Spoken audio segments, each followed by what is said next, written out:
মুখ্যমন্ত্রী আগেই জানিয়েছিলেন ধূপগুড়িকে পৃথক মহকুমা করার বিষয়ে যে আইনি জট ছিল তা কেটে গিয়েছে।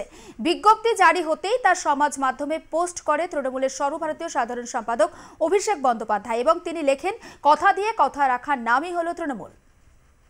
মুখ্যমন্ত্রী মমতা বন্দ্যোপাধ্যায় বৃহস্পতিবারই জানিয়ে দিয়েছিলেন ধূপগুড়িকে পৃথক মহকুমা করার বিষয়ে যে আইনি জটিলতা ছিল তা কেটে গিয়েছে।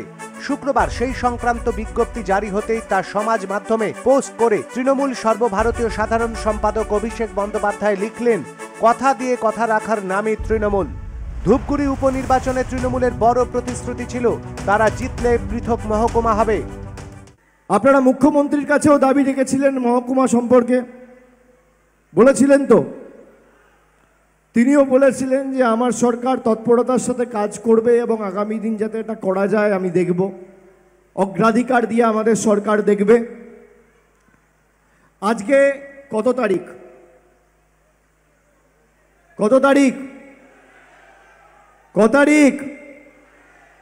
সেপ্টেম্বরের 2 তারিখ। 31শে ডিসেম্বরের মধ্যে ধূপগুড়ি মহকুমা হবে, আমি কথা দিয়ে গেলাম। প্রচারে গিয়ে প্রথমে একথাই জোরের সঙ্গে বলেছিলেন তৃণমূলের সেনাপতি অভিষেক বন্দ্যোপাধ্যায়। পৃথক মহকুমা এই এলাকার মানুষের দীর্ঘদিনের দাবি ছিল।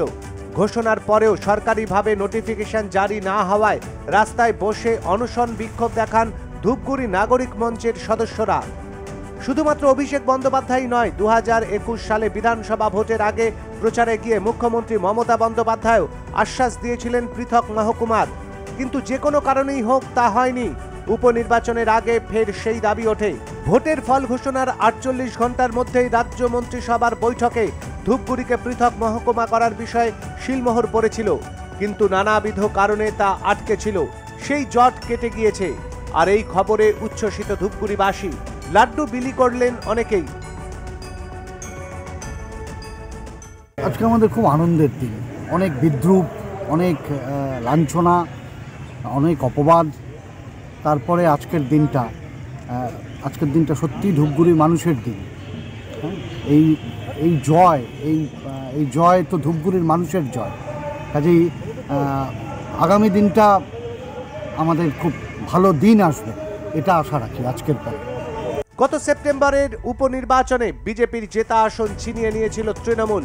ভোটের পর বিজেপির নেতারা ঘরোয়া আলোচনায় স্বীকার করে নিয়েছিলেন শেষ পর্বে অভিষেক বন্দ্যোপাধ্যায় মহকুমা করার প্রতিশ্রুতি দিয়ে ধূপগুড়ির ভোট সমীকরণ বদলে দিয়েছিলেন। জলপাইগুড়ি থেকে সুপ্রিয় বসাকের রিপোর্ট, আর প্লাস নিউজ।